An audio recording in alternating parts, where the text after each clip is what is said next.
Last video में हम लोगों ने देखे किया कि महात्मा गांधी का भारत में प्रथम जन आंदोलन था असहयोग आंदोलन।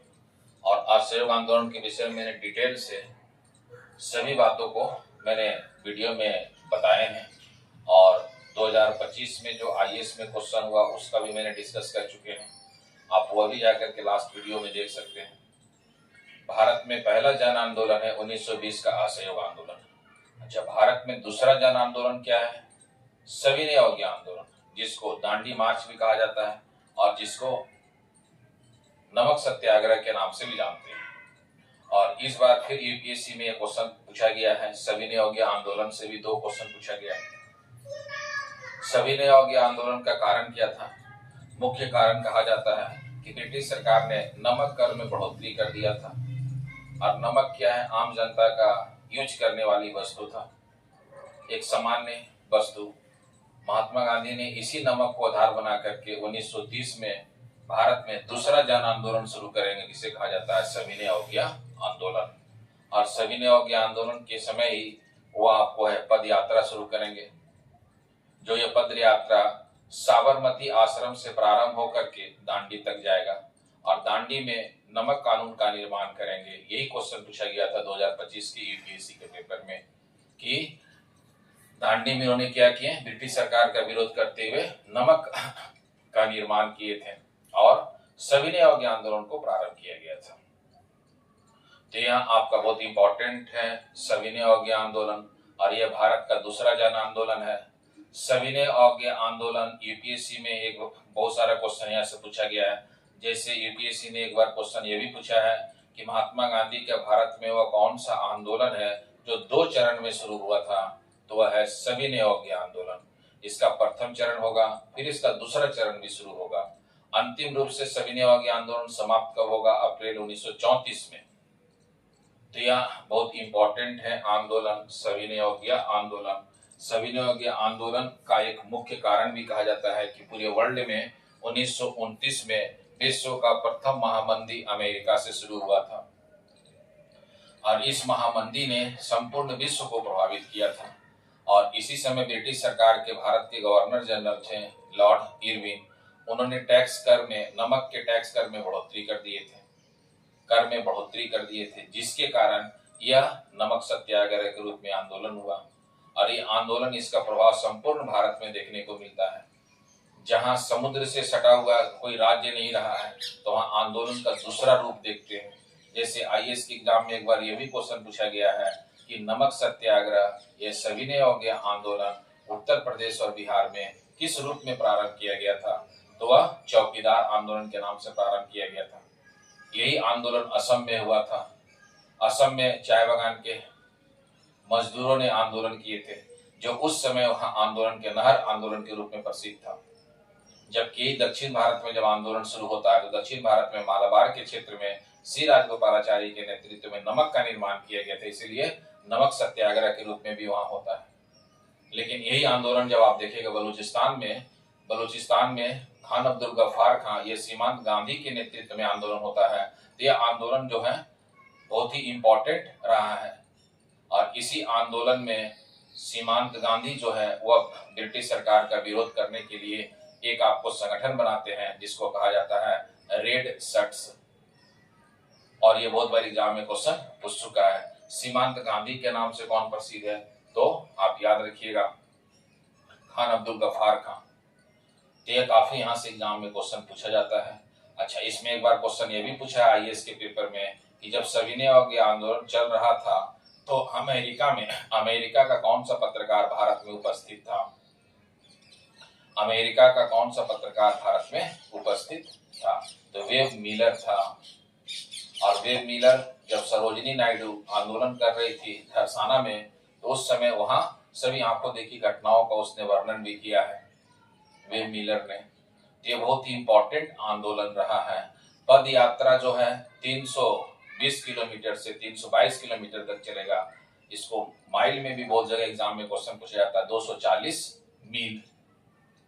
कितने यात्री थे? 79 यात्री थे, जिसमें से एक महात्मा गांधी और 78 अन्य लोग थे। ये बहुत ही इंपॉर्टेंट और बहुत ही इंटरेस्टिंग टॉपिक है सविनय अवज्ञा आंदोलन।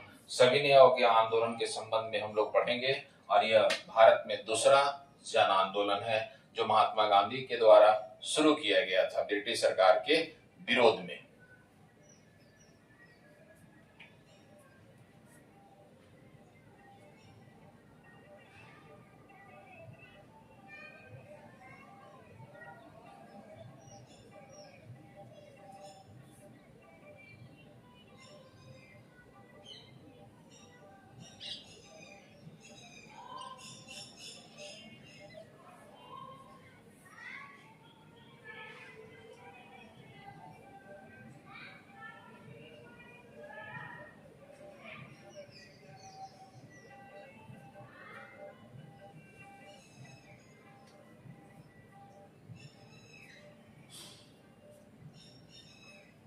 तो सविनय अवज्ञा आंदोलन भारत का दूसरा जन आंदोलन था।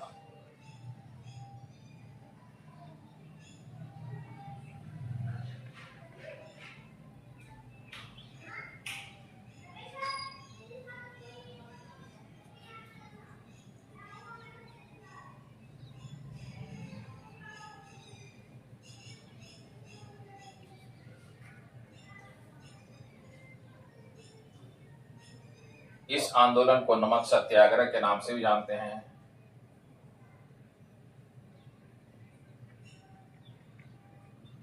इस आंदोलन को नमक सत्याग्रह के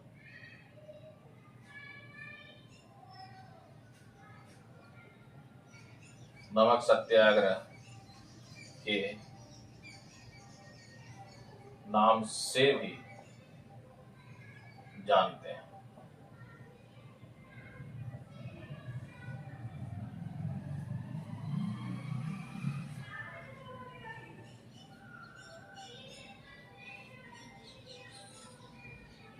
इसे दांडी मार्च भी कहा गया है।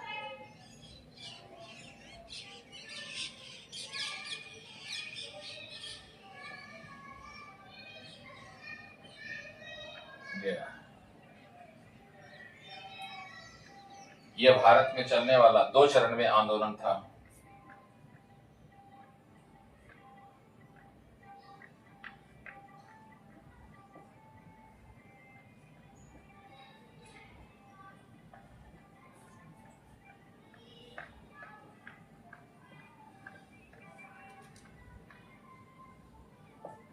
यह भारत में चलने वाला 2 चरण में आंदोलन था।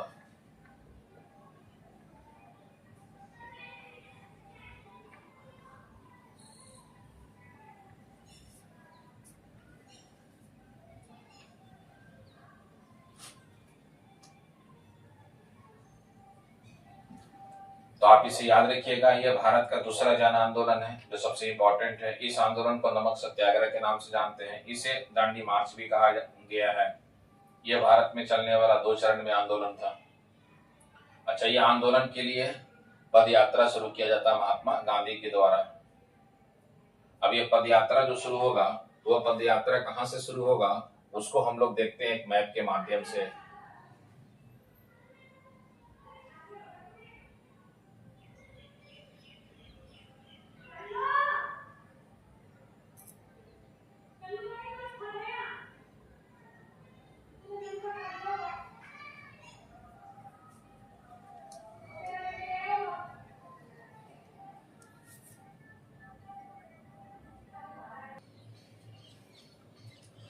तो इस सविनय अवज्ञा आंदोलन को एक हम लोग मैप से समझना चाहते हैं कि आंदोलन कहां से शुरू किया गया था। तो आप याद रखिएगा, अहमदाबाद साबरमती से।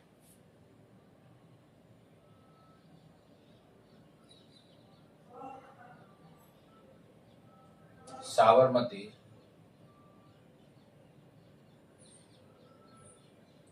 आश्रम, और यह शुरू किया गया था पद यात्रा 12 मार्च 1930 को शुरू किया गया, और यह दांडी जो पहुंचा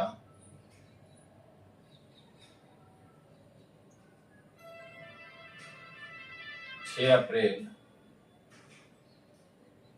1930 को। और दांडी जो ये जिला भी पूछा गया है एग्जाम में, नवसारी जिला में है। और इस पद यात्रा में चलने के बाद कुल कितने लोग इस पद यात्रा में थे? तो 1+78, टोटल 79 लोग थे, जिसमें एक महात्मा गांधी थे और 78 इनके अनुयायी थे। और इन लोग जो पद यात्रा शुरू किए थे वो 12 मार्च 1930 के साबरमती आश्रम से, और पहुंचे कब ये लोग? 6 अप्रैल 1930 को दांडी पहुंचे, और यहीं पर ही नमक का निर्माण किया गया। यही क्वेश्चन पूछा है यूपीएससी के एग्जाम में।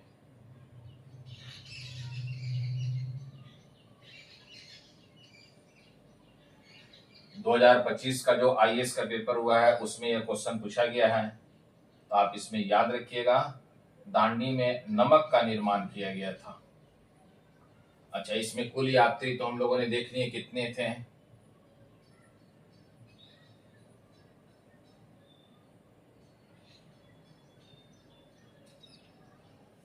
कुल दूरी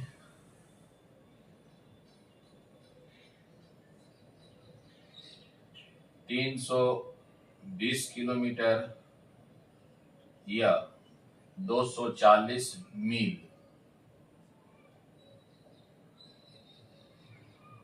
कुल समय, कुल दिन कितना लगा था? 24 दिन।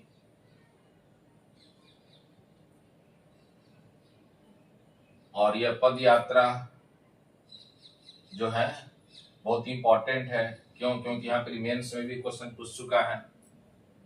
और इस पद यात्रा की तुलना माओ के, जो चाइना के लीडर है, चाइना का जो एकीकरण में योगदान रहा है, माओ से तुंग का, उससे भी कंपेयर करके क्वेश्चन पूछ चुका है मेंस में।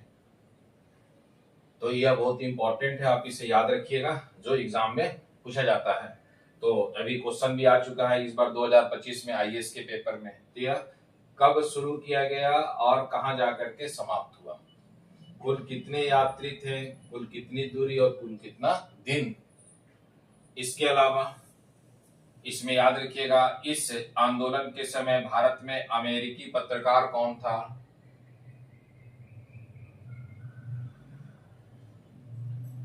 अमेरिका का पत्रकार वेब मिलर।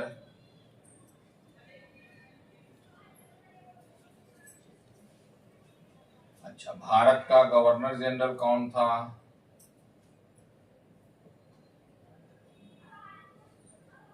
Lord Irwin.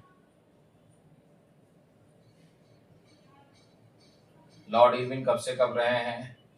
1926 से 1931 के बीच में।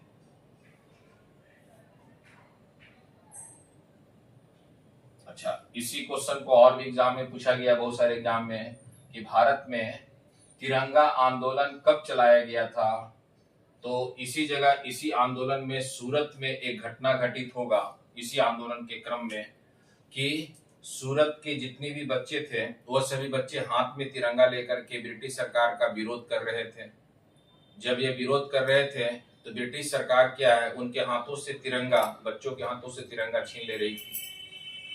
तब बच्चों ने एक नया तरीका से आंदोलन शुरू किया था, और वह नया तरीका क्या था कि उन लोगों ने तिरंगा का ड्रेस ही बनवा लिया, और सूरत के बच्चों ने ब्रिटिश सरकार का विरोध करने के लिए तिरंगा आंदोलन निकाला था। तो इतिहास में याद रखिएगा, तिरंगा आंदोलन कभी पूछता है एग्जाम में, यह पूछ भी चुका है बहुत एग्जाम में। तो वह किस आंदोलन से संबंधित है? तो वह सविनय अवज्ञा आंदोलन से संबंधित है, दांडी मार्च से संबंधित है, या नमक सत्याग्रह से संबंधित है। सूरत गुजरात में तिरंगा आंदोलन चलाया गया था।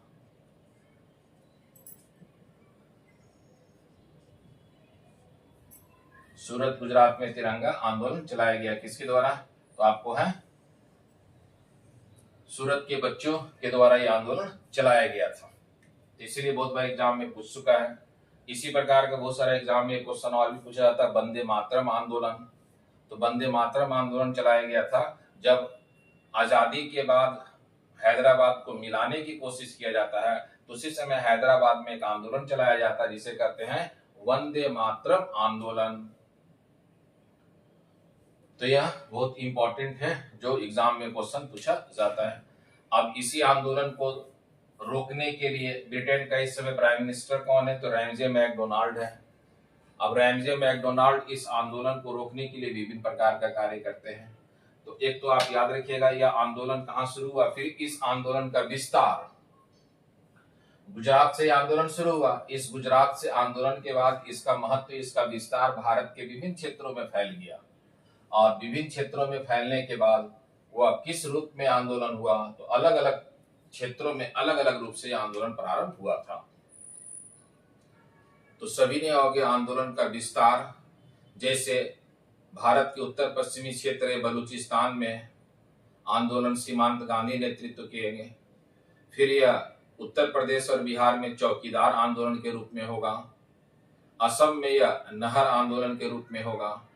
पश्चिम बंगाल में और उड़ीसा में यह आंदोलन लगभग में रेल का विरोध किया जाएगा। मिदनापुर रेल जो मंडल है वहां पर इसका विरोध किया जाएगा। फिर खनन जो है झारखंड, उड़ीसा, इन सभी क्षेत्रों में जो कोयला खनन या खनन क्षेत्र में जो कार्य करते थे मजदूरों ने इसका विरोध किए थे। दक्षिण भारत में आंदोलन मालाबार में चलेगा। तो यह सविनय हो गया आंदोलन का महत्व, यह इसका विस्तार संपूर्ण भारत में देखने को मिलता है।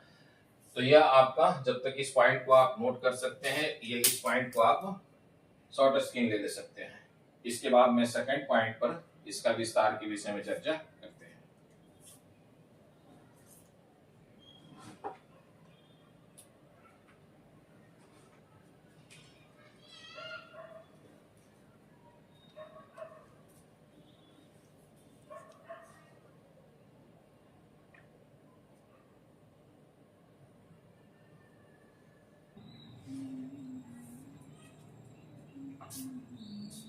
तो इस आंदोलन का हम लोग देख रहे थे कि इसका प्रभाव क्या पड़ेगा, इसका विस्तार क्या है। तो एक तो आप याद रखिएगा, ये आंदोलन मैं बता रहा हूँ कि 2 चरण में चला है। तो 2 चरण में चला है, तो प्रथम चरण और दूसरा चरण मैं यहाँ लिख देता हूँ।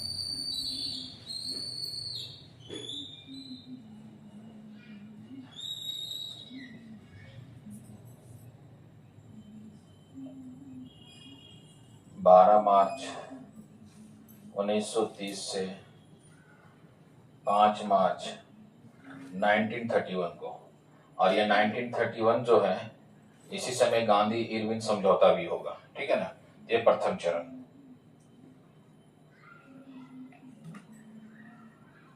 दूसरा चरण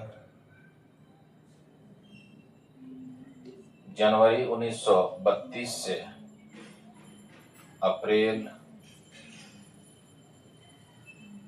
1934 तक। ये 2 चरण में आंदोलन शुरू होगा, जो सबसे इंपॉर्टेंट है। अब हम लोग जो देखेंगे वो आंदोलन का विस्तार या आंदोलन का महत्व।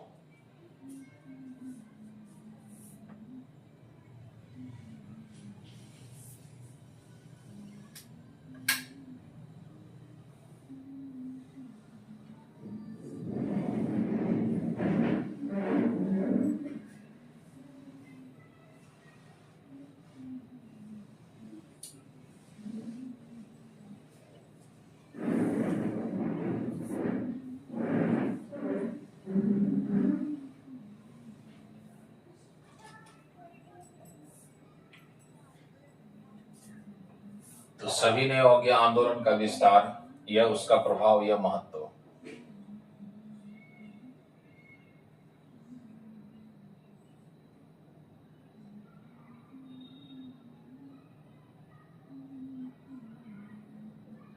प्रभाव, महत्व, या विस्तार।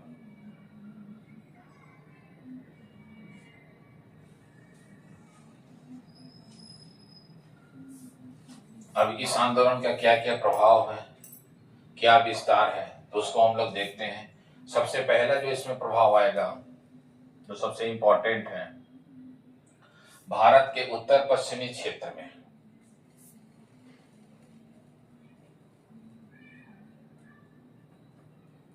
भारत के उत्तर पश्चिमी क्षेत्र और बलूचिस्तान का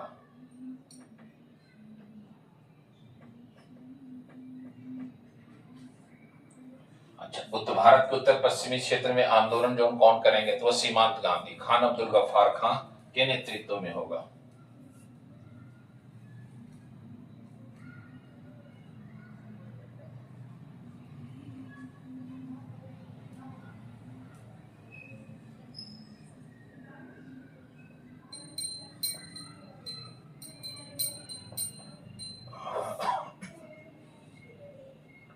इन्हें सीमांत गांधी भी कहा गया है।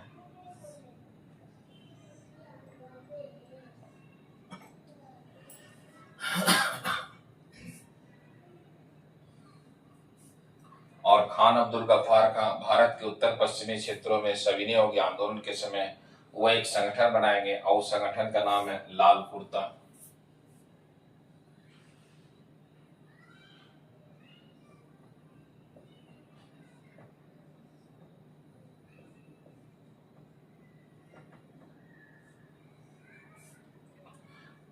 और जब ब्रिटिश सरकार इन लाल कुर्ता के पर गोली चलाने का आदेश दिया जाएगा तो उस क्षेत्र में जो बलूचिस्तान के क्षेत्र में है उस समय ब्रिटिश सेना में जो काम कर रहे थे वह गढ़वाल सिपाही काम कर रहे थे। गढ़वाल सिपाहियों ने गोली चलाने से मना कर दिया था।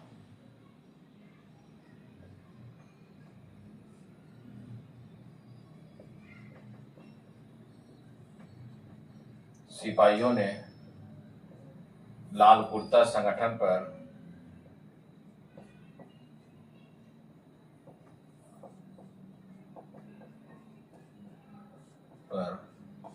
गोली चलाने से मना कर दिया था।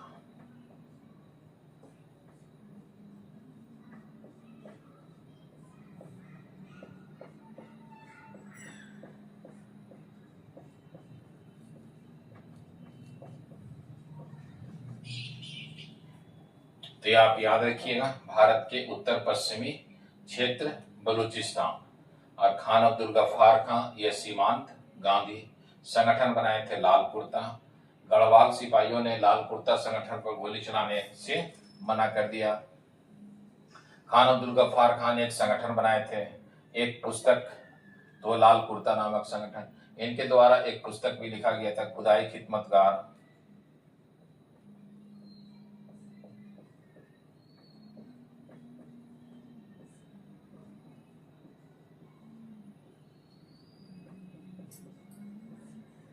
खुदाई खिदमतगार।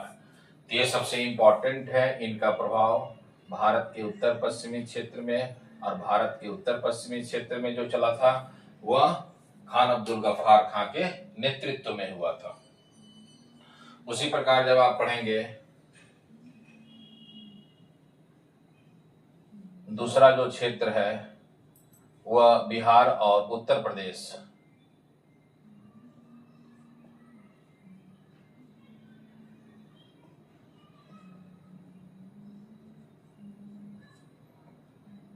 इस क्षेत्र में आंदोलन का कौन सा रूप देखने को मिलेगा? तो इस क्षेत्र में आंदोलन का रूप जो है क्या कि यह सागर के नजदीक नहीं था, इसीलिए यहाँ पर चौकीदारी आंदोलन के रूप में चलाया गया था। चौकीदार कौन था? तो ब्रिटिश सरकार का एक एजेंट होता था। चौकीदार कौन होते थे? तो ब्रिटिश सरकार का एक एजेंट होते थे जो यहाँ के ग्रामीणों से या यहाँ की जनता से कर वसूल करके वो ब्रिटिश सरकार को देते थे। लेकिन जैसे ही सविनय अवज्ञा आंदोलन शुरू हुआ वैसे उन लोगों ने कर देने से चौकीदार को मना कर दिया, इसीलिए आंदोलन का एक रूप हो गया जिसे कहा जाता है चौकीदार आंदोलन।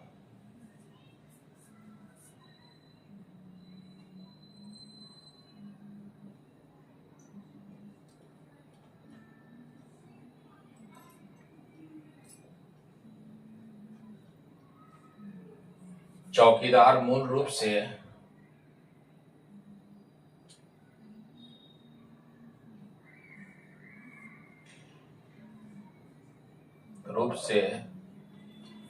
ब्रिटिश सरकार का एजेंट होता था।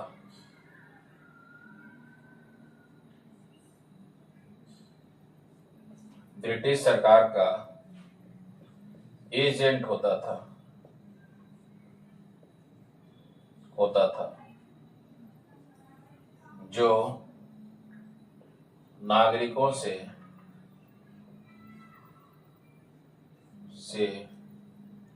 लगान वसूल करके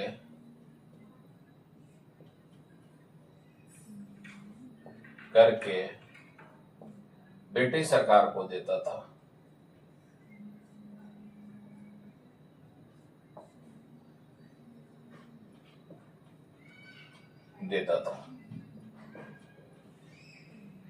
इस क्षेत्र के जनता ने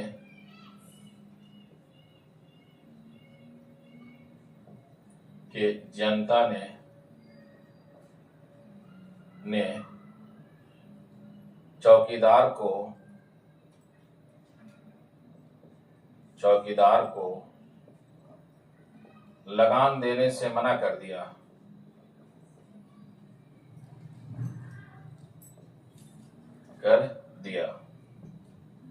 और चौकीदार आंदोलन प्रारंभ हो गया।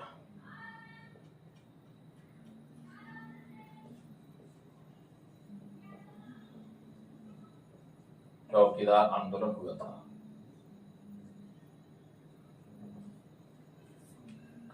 ये दूसरा इंपॉर्टेंट है। इसी प्रकार असम में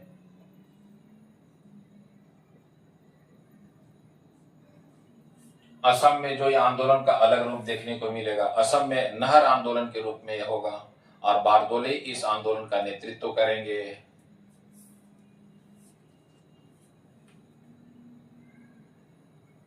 चाय बागान के मजदूरों ने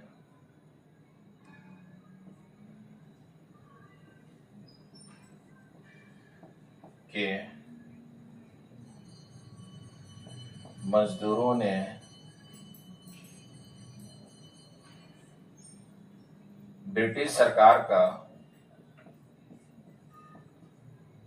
सरकार का विरोध करने के लिए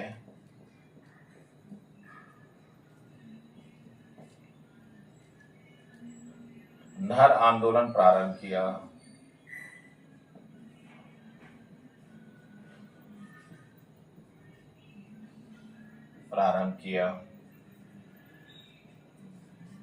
आंदोलन का नेतृत्व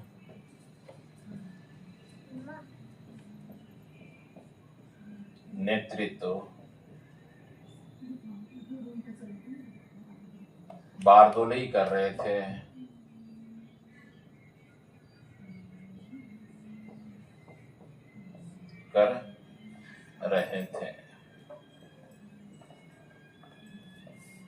अच्छा, क्यों नहर के रूप में हुआ? क्योंकि ब्रिटिश सरकार ने नहर के जल को उपयोग करने में टैक्स को बढ़ा दिया था। ब्रिटिश सरकार ने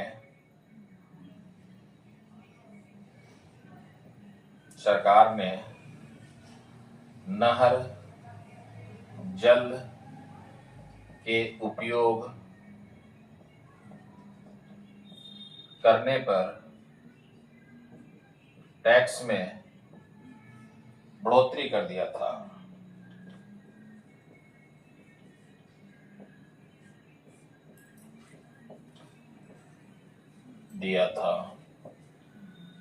तो आप इसमें याद रखिएगा, असम में आंदोलन का अलग रूप देखने को मिलेगा, नहर आंदोलन। फिर इसी प्रकार यह आंदोलन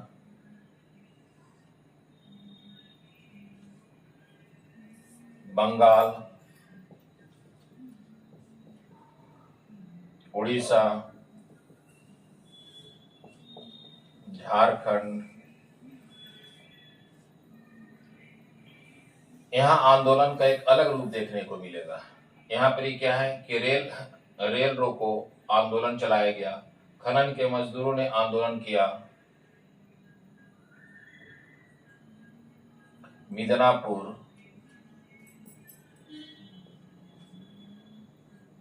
के रेल कर्मचारियों ने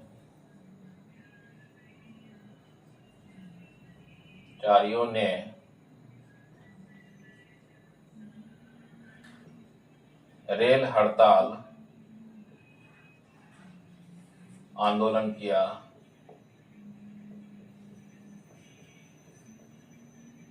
किया तथा कोयला खनन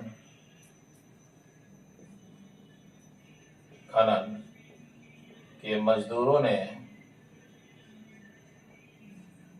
आंदोलन किया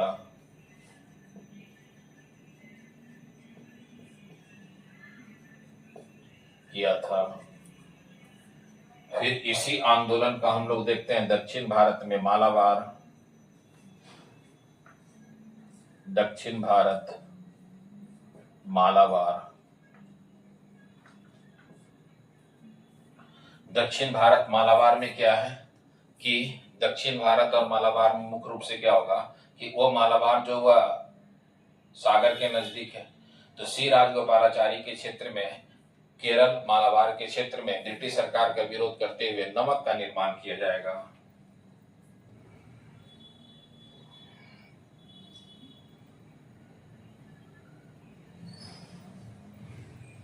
सी राजगोपालाचारी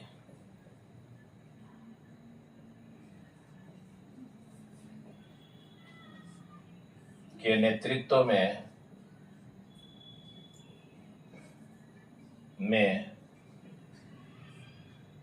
मालाबार केरल में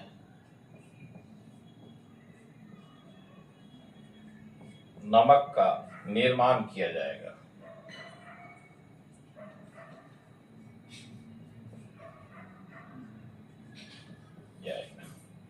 तो ये इस आंदोलन का प्रभाव है जो सबसे इंपॉर्टेंट है। कोई भी एग्जाम जब आप मेंस का लिखेंगे, चाहे वह पीसीएस का हो, चाहे आरएस का हो, या आपका यूपीपीसीएस का हो, तो जब भी पूछेगा असहयोग आंदोलन का प्रभाव महत्व, तो ये आपको बताना है 5 पॉइंट में, इसका विश्लेषण करना है जो मैं आपको बता दिया हूँ। फिर यहाँ से भी क्वेश्चन काफी एग्जाम में आता है। नेतृत्व करता याद रखिएगा खान अब्दुल गफ्फार खान, असम में बारदोलई है, दक्षिण भारत में सी राजगोपालाचारी है। अच्छा, चौकीदार आंदोलन जनता के द्वारा किया गया, बंगाल, उड़ीसा, बिहार, झारखंड में हुआ था, मजदूरों ने, जनता के द्वारा किया गया था। तो ये आंदोलन का प्रभाव है जो सबसे महत्वपूर्ण माना जाएगा। अब इस आंदोलन को समाप्त करने के लिए ब्रिटिश सरकार के समय प्राइम मिनिस्टर है रैमजे मैकडोनाल्ड और ब्रिटेन के राजा है जॉर्ज पंचम। वह जल्दी से जल्दी आंदोलन को समाप्त करने की कोशिश करेंगे, दबाव डालेंगे किस पर, भारत के गवर्नर जनरल लॉर्ड इरविन पर। तब लॉर्ड इरविन के नेतृत्व में गांधी के साथ एक समझौता होगा और वही कहा जाता है 5 मार्च 1931 को गांधी इरविन समझौता होगा, और इसी समझौता के आधार पर सभी ने आंदोलन को रोकने का निर्णय लिया जाएगा। तो नेक्स्ट फेज में जो हम लोग देखेंगे इसका गांधी इरविन समझौता होगा और कौन कौन सा प्रावधान है जो सबसे इंपॉर्टेंट है। जब तक आप इसका स्क्रीनशॉट ले सकते हैं।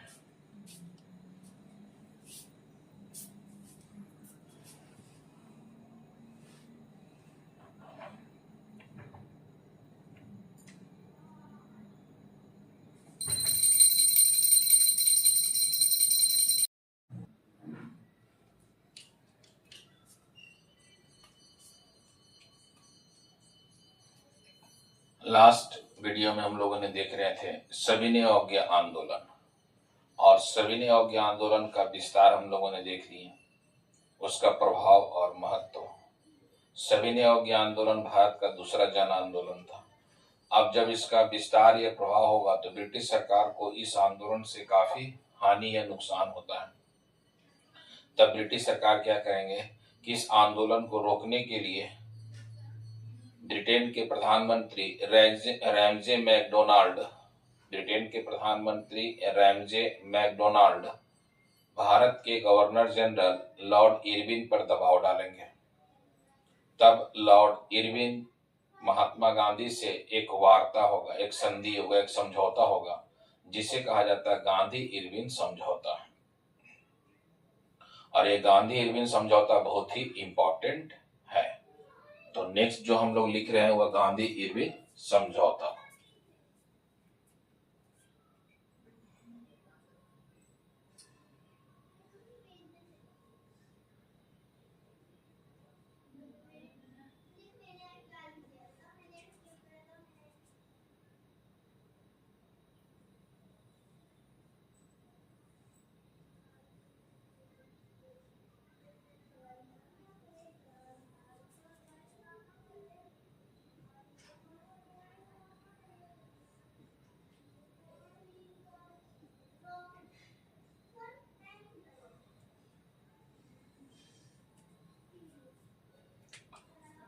5 मार्च 1931 ईस्वी को महात्मा गांधी और भारत के गवर्नर जनरल लॉर्ड इरविन के बीच में एक समझौता होगा, जिसे गांधी इरविन समझौता के नाम से जानते हैं। और इस समझौता को कराने में सबसे महत्वपूर्ण जो योगदान है वह तेज बहादुर सप्रू का है। तो ये क्वेश्चन बहुत बार एग्जाम में पूछा भी जाता है, यूपीएससी में ये क्वेश्चन आ भी चुका है कि गांधी इरविन समझौता को कराने में किस राष्ट्रीय नेता की महत्वपूर्ण भूमिका था। तो आप याद रखेंगे सर तेज बहादुर सप्रू का।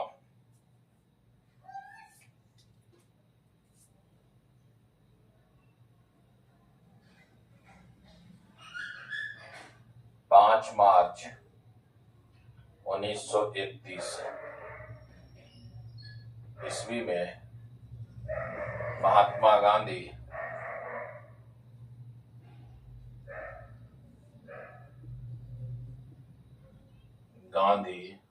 एवं भारत के गवर्नर जनरल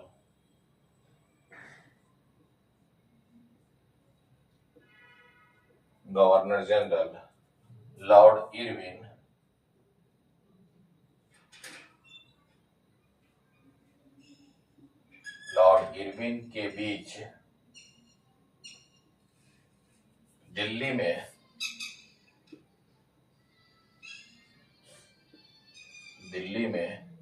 गांधी इरविन समझौता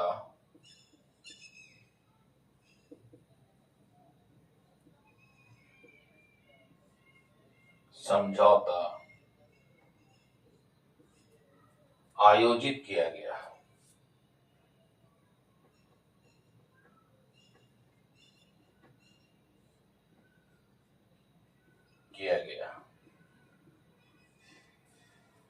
गांधी इरविन समझौता आयोजित किया गया।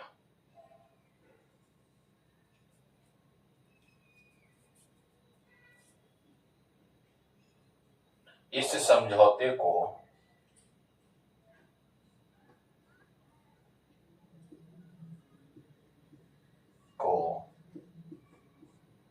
दिल्ली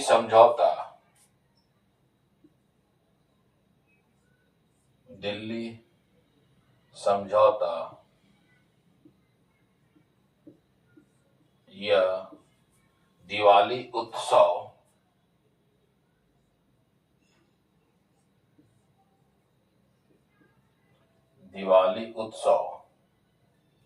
के नाम से भी जानते हैं।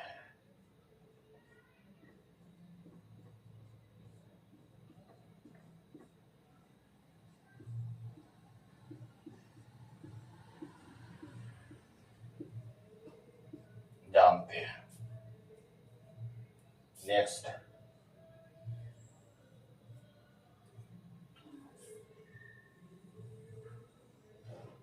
इस समझौते को कराने में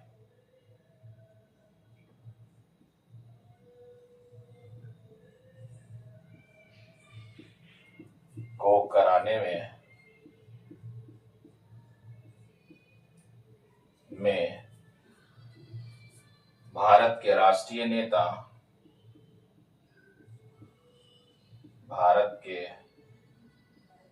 राष्ट्रीय नेता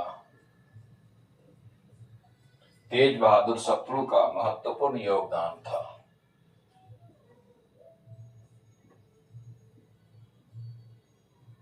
बहादुर सप्रू का महत्वपूर्ण योगदान था।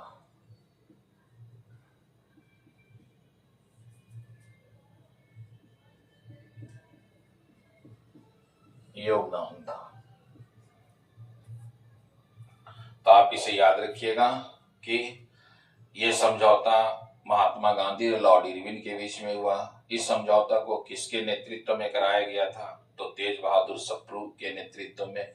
कहां करवाया गया था? दिल्ली में। इसलिए इसे दिल्ली समझौता या दिवाली उत्सव के नाम से भी जानते हैं।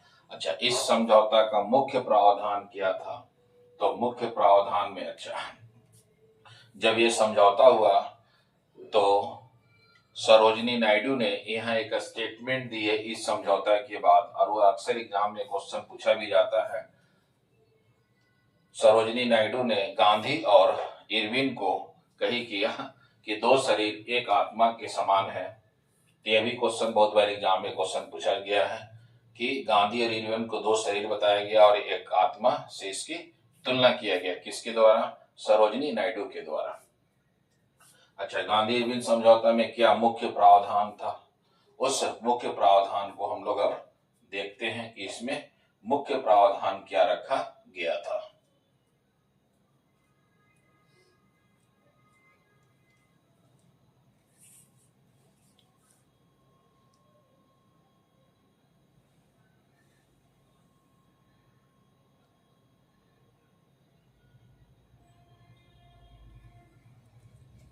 तो गांधी इरविन समझौता का मुख्य प्रावधान,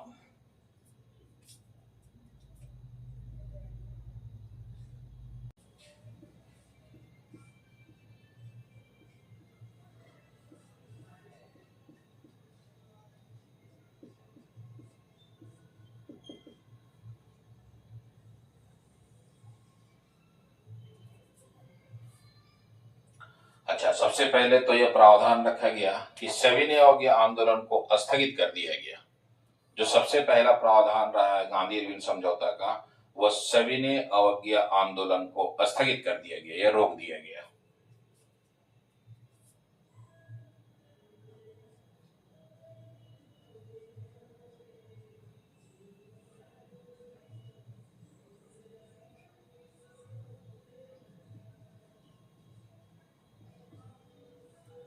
आंदोलन को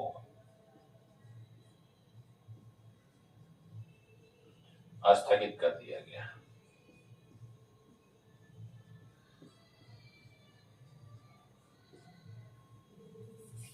जो सबसे पहला इंपॉर्टेंट प्रावधान।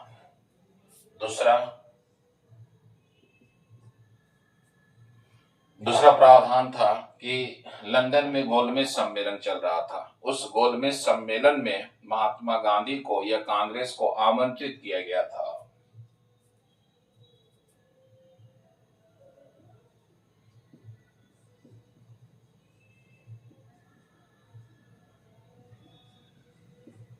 दूसरे गोलमेज सम्मेलन में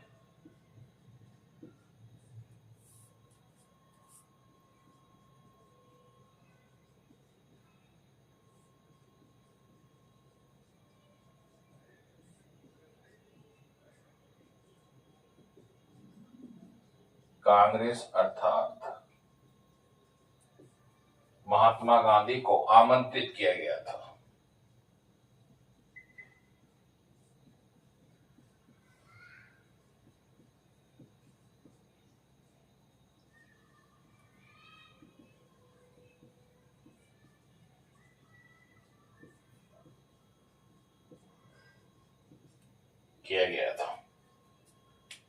तो ये दूसरा प्रावधान जो सबसे इंपॉर्टेंट था कि लंदन में 3 गोलमेज सम्मेलन आयोजित किया जाएगा। तो प्रथम गोलमेज सम्मेलन में जब 1930 में होगा तो उस समय कांग्रेस को या महात्मा गांधी को आमंत्रित तो नहीं किया जाएगा, लेकिन 1931 में जब दूसरा गोलमेज सम्मेलन होगा तब कांग्रेस को या महात्मा गांधी को दूसरे गोलमेज सम्मेलन लंदन ब्रिटेन में आमंत्रित किया जाएगा।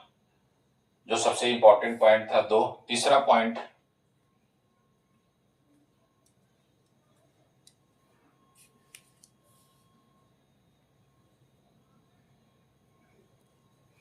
जो तीसरा सबसे इंपॉर्टेंट पॉइंट था,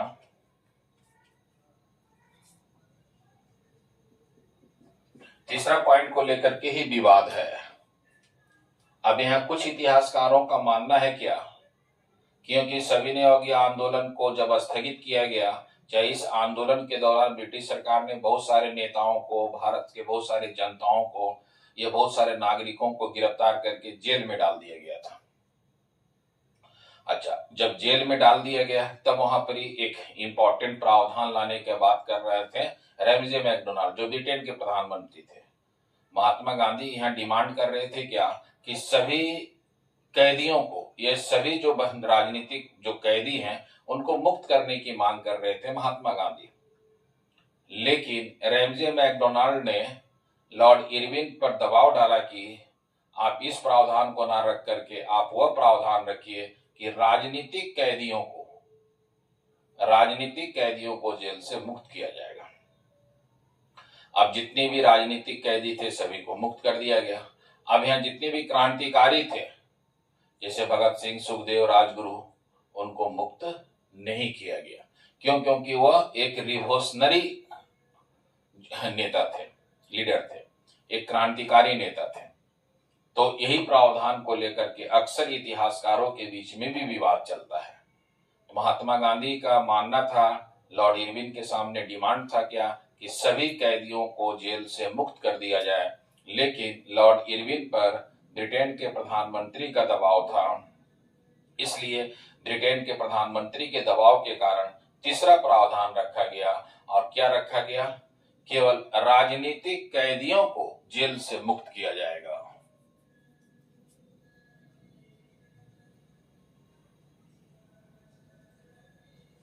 राजनीतिक कैदियों को जेल से मुक्त किया जाएगा।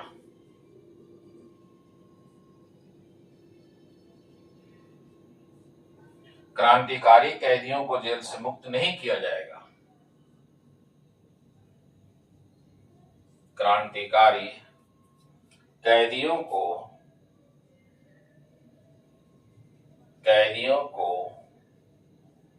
जेल से मुक्त नहीं किया जाएगा।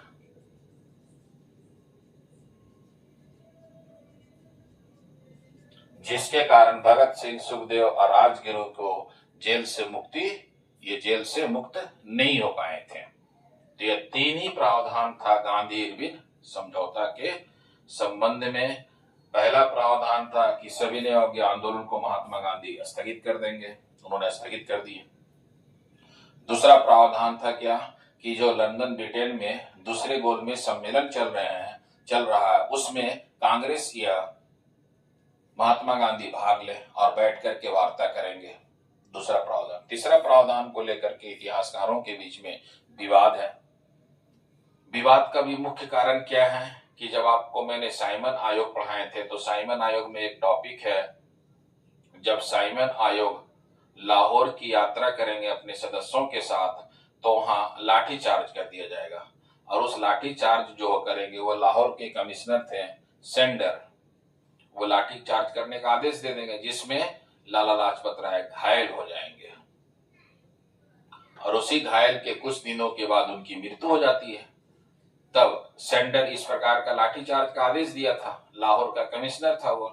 तब भगत सिंह क्या करेंगे कि लाहौर के कमिश्नर सेंडर्स की 1928 में हत्या कर देंगे। जब वह हत्या करेंगे तभी भगत सिंह पर एक केस चलेगा, लाहौर षड्यंत्र केस। और ये जो सेंडर थे यह ब्रिटेन के प्रधानमंत्री रैमजे मैकडोनाल्ड के रिलेटिव थे। तो रैमजे मैकडोनाल्ड क्या भगत सिंह से बदला लेना चाहते थे। इसीलिए तीसरा प्रावधान जो है सभी कैदियों को मुक्त करने का नारा रख करके क्रांतिकारी कैदियों को मुक्त नहीं किया जाएगा, यह प्रावधान रखा गया। और राजनीतिक जो कैदी बनाए गए थे उनको मुक्त किया जाएगा। और भगत सिंह क्या थे? क्रांतिकारी थे। इसीलिए क्रांतिकारी होने के कारण उनको जेल से मुक्त नहीं किया गया, जो सबसे महत्वपूर्ण माना जाता है। तो आप इसे याद रखिएगा, यह गांधी इरविन समझौता का मुख्य प्रावधान था। अब गांधी इरविन समझौता के बाद सरोजिनी नायडू का हुआ स्टेटमेंट है जो हमेशा एग्जाम में पूछा जाता है, उस स्टेटमेंट को लिखते हैं। जब तक आप इसका स्क्रीनशॉट आराम से ले लीजिए।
सरोजिनी नायडू,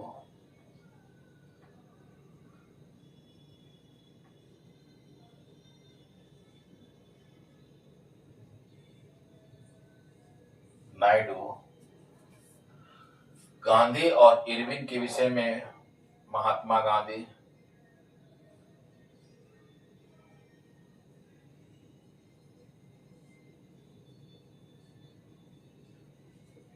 एवं लॉर्ड इरविन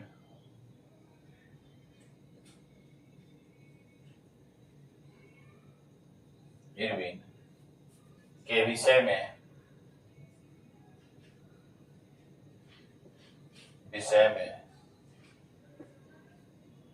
इस समझौते के बाद बोली कि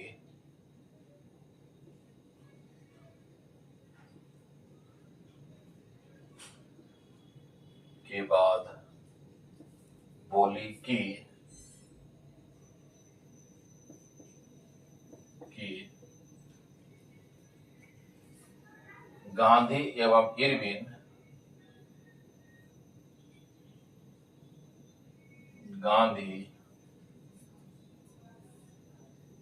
एवं इरविन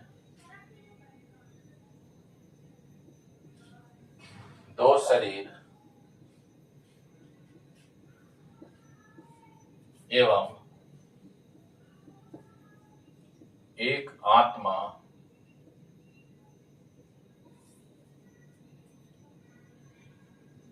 के समान है।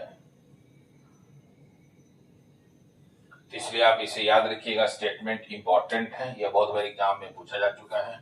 ये दो शरीर की जगह आपको है दो आंख भी बताया गया है, तो यही चीजें उसमें भी बोला गया है। तो आप दो शरीर एक आत्मा है, जो सरोजिनी नायडू का बहुत ही फेमस स्टेटमेंट है, जो यूपीएससी में एग्जाम में पूछ चुका है। अब यह हम लोगों ने देख लिया कि सविनय अवज्ञा आंदोलन को स्थगित कर दिया गया। यह सविनय अवज्ञा आंदोलन का प्रथम चरण था। अब सविनय अवज्ञा आंदोलन का दूसरा चरण कब शुरू होगा? जनवरी 1932 में शुरू होगा, जब महात्मा गांधी जाएंगे गोलमेज सम्मेलन में भाग लेंगे और वहां से खाली हाथ वापस लौट के आएंगे, तब दूसरा गोलमेज सम्मेलन शुरू होगा। तो अब हम लोग जो टॉपिक पढ़ेंगे वह गोलमेज सम्मेलन। गोलमेज सम्मेलन 3 हुआ है। एक है प्रथम गोलमेज सम्मेलन 1930 में, दूसरा गोलमेज सम्मेलन 1931 में, तीसरा गोलमेज सम्मेलन 1932 में। और ये तीनों गोलमेज सम्मेलन में भाग लेने वाले एकमात्र भारत के राष्ट्रीय नेता है, वह है डॉक्टर भीमराव अंबेडकर। ये भी बहुत बार एग्जाम में क्वेश्चन पूछा जाता है। तो हम लोग जो अगला टॉपिक पढ़ेंगे वह गोलमेज